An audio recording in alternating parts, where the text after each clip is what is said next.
All right, here for the NQAT Daily, and we're going to chat a little bit about the forced or voluntary resignations, I think they're calling it, redundancies at Manchester United as part of the cost-cutting measures that Sir Jim Ratcliffe and the Ineos team are implementing. And it's unclear exactly how many people will be voluntarily resigned in the coming weeks, but it's going to be several by the looks of it. It made me feel a bit uneasy. Don't know about you. Yeah, I mean, unsurprised by a Brexiteer billionaire. I just didn't expect it to be this soon. I just didn't. Right. I thought he'd be Mr. Nicey for the first few months, even a couple of years, but he's showing his dark side very early. He obviously showed it with the way that he changed the structure of families going to Wembley, with them having to pay £20 compared to what all the loveliness that they got before, and now this, which is next level. And obviously also the rumours about the reports that he was telling everyone to come into the office as well, which happened a few weeks ago, and now this is drip feeding grimness, really. It is really, and I guess the interesting thing, not just that he's cutting costs and because he's a value investor, so none of that really surprises me, or that he's old school and making people return to offices that no longer exist because they've all been turned to exec boxes.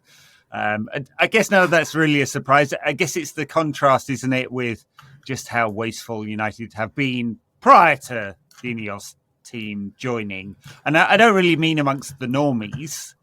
I mean amongst the thing that costs the most at the club, which is wages and transfer fees. And how dreadfully awful it's all been. And you contrast these two things and it feels like the normals. Because like, if you think about football, the talent, the sports people, and now I guess some of the coaches and some of the executives get paid these humongous amounts of money, but everyone else is just on normal salaries, right? People in the accounting or HR or facilities, right? They're just normal people earning a normal salary. And if they're effectively getting punished because United has screwed up for years and years and years on wasted transfer fees, then that's pretty sad, isn't it? And I know it's a completely and totally unfair comparison, but I couldn't help it. Work out how much Anthony earns per year. I'm just going to pick on him because he's rubbish. Lovely guy, I'm sure. I'm not actually sure about that, but seems it. Yeah, he earns about £10 million a year, and his the amortised transfer fee, so it's €95 million, £80 million over 5 years. Let's call it 16 or 17. So his total squad cost is about £27 million a year. In order to make that up, you'd have to fire literally hundreds of United employees, on normal salaries. And so I guess it's marginal gains, isn't it? But to make the marginal gain on half a player's salary or something, then a few hundred people are going to have to leave. Yeah, and it's people who have done nothing wrong as well. That's the most annoying thing about it from an outsider, but even more fucking annoying for the people who obviously having probably their dream jobs at stake here. Like, especially if you're a United fan, like what better job could you ever have than doing what you usually do, but for the club you support, the club you love. So yeah, I mean, it's so grim from that respect. And like I said, they have done nothing wrong, and they're kind of being punished for the footballing side of the business failures in many ways. Like what? Yeah. Like you can't point to something and go, this isn't working very well. I mean, what, holes in the roof or whatever aside, like the Man United business is pretty good. And then you kind of just see the footballing side is the thing that we question over and over and over again. And they're all the fucking people who make all the money. And what you're saving is exactly what happened when Arsenal started getting rid of all their staff just after COVID, and they got rid of Gunnosaurus, and it caused like massive headlines, and everyone was pointing and laughing and like saying you're a disgrace. Look at all the players who were being overpaid, and we're doing exactly the same thing.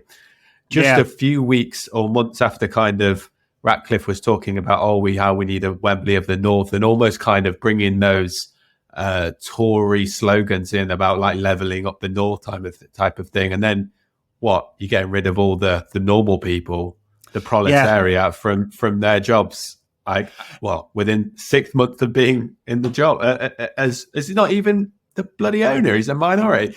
And I don't want to go too harsh too early, but this is shit. It is shit, and I think it's because the contrasts are so stark, isn't it, between what the executives or the talent earn and what normal people earn, what's going to happen on the transfer side of things, and maybe that'll be really tight as well.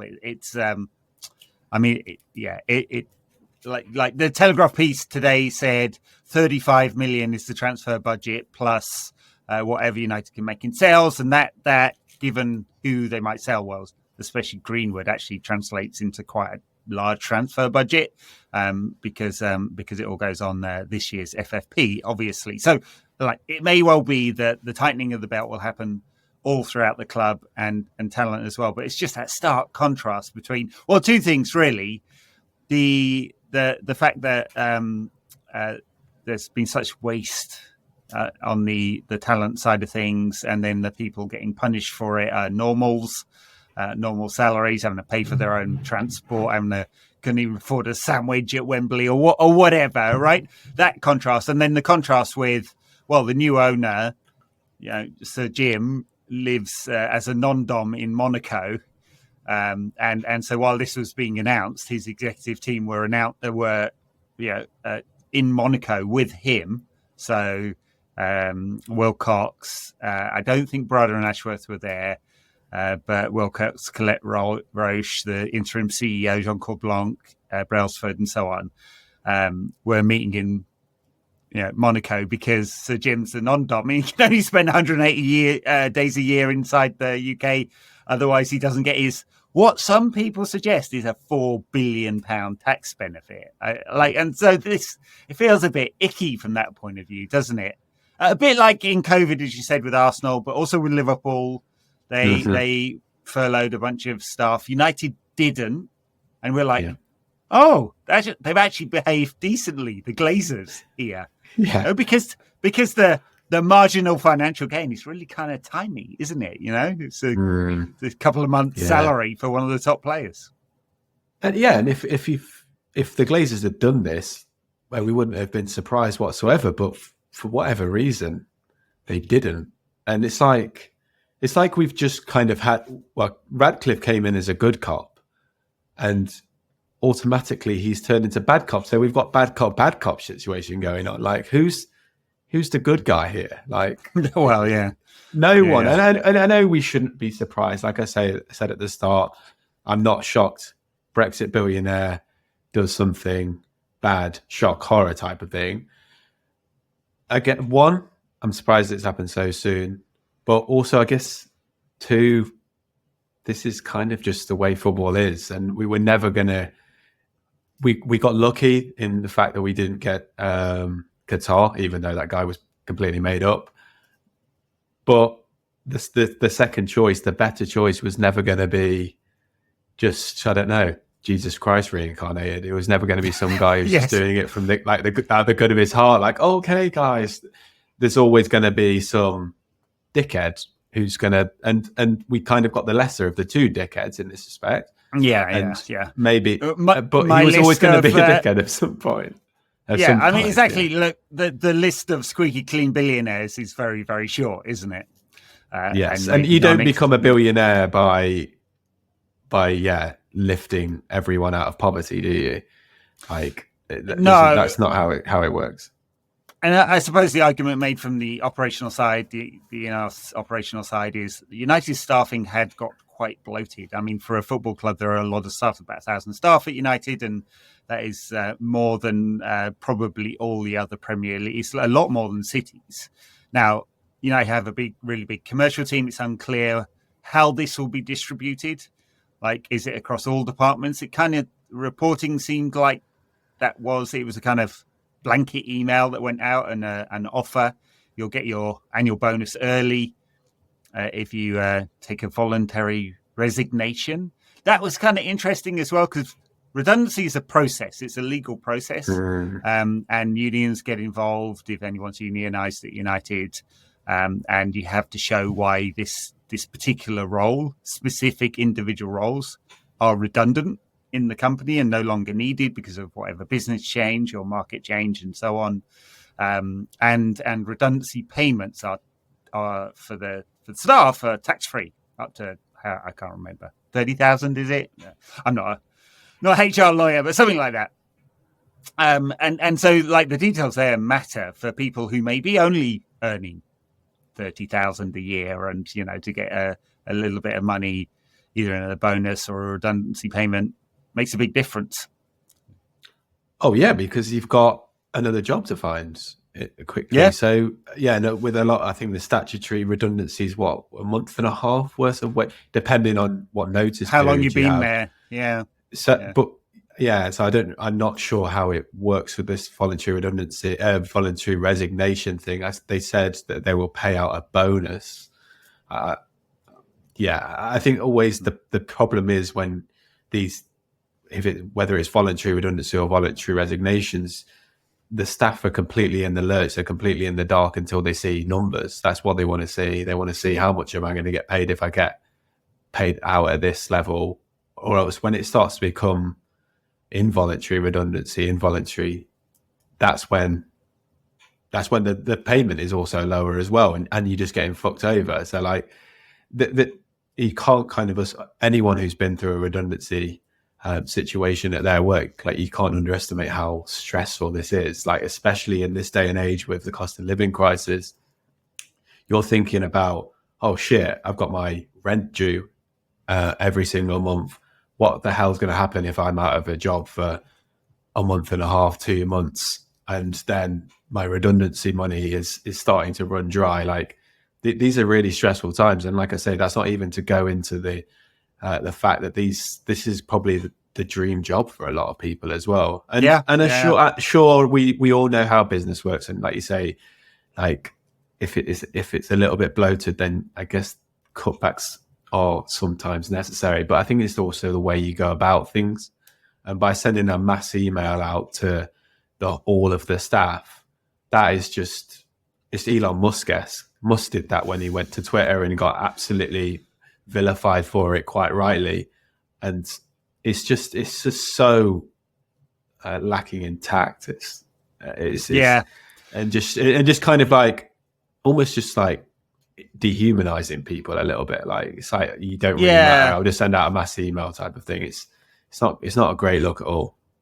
No, it feels grubby, and these are people that are not well paid. I mean, football as an industry traditionally doesn't pay like non-talent that well, because people want to work for the club. Yeah, they want to work for the club, and these are passionate people as well, passionate for the job. Well, it's unfortunate. I guess we're going to. It was reported as being a sort of shock and awe tactic, or shaking things up, and in all parts of the business, and certainly at the executive level, they've done that, haven't they? New CEO coming in, new director of football, new technical director, new CFO will be appointed at some point as well, and at some point they'll all be in position, and I guess Ratcliffe, Brailsford, and the Ineos team will sort of step back a little bit and allow people to take up their core roles. But in the meantime, things are being shaken up in the kind of normals department throughout the club, and it's going to have a pretty negative impact on people. And I don't suppose that email went down very well. Like, as you say, sort of not very human, isn't it? Getting a mass email. Yeah. Dear CC. Welcome to Dumpsville, Population U. Yeah, exactly.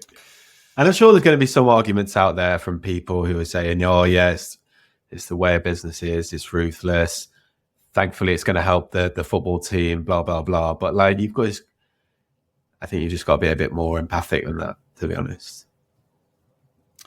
Yes, well, okay. That's that for today, and I guess we'll see in the coming weeks, days, what happens with the review with Eric Ten Hag. No, nothing much leaking out of that. Really, it's been a really quiet week. I thought that something might have happened by now. Yeah, I thought we might. I thought they might execute on it. It's interesting to watch. There's a fan poll in the Athletic today saying 75% of fans want Eric to stay in. I thought I'd seen an MEM poll from before the FA Cup final that looked about opposite to that. Unsurprising. The Palace game, I think it was like 35% or something. Yeah, exactly. So I'm suspecting they'll take a broader, sort of more holistic view than just one result that could have gone either way based on the details. But in the meantime, a bit of a shock for the staff at United, and I suspect more to come throughout the summer on the squad and potentially the managerial front as well. United, the Ineos team really trying to move things around. All right, we'll leave it there. All feels a bit grubby, doesn't it? Hopefully better news next time we come and speak, Tom.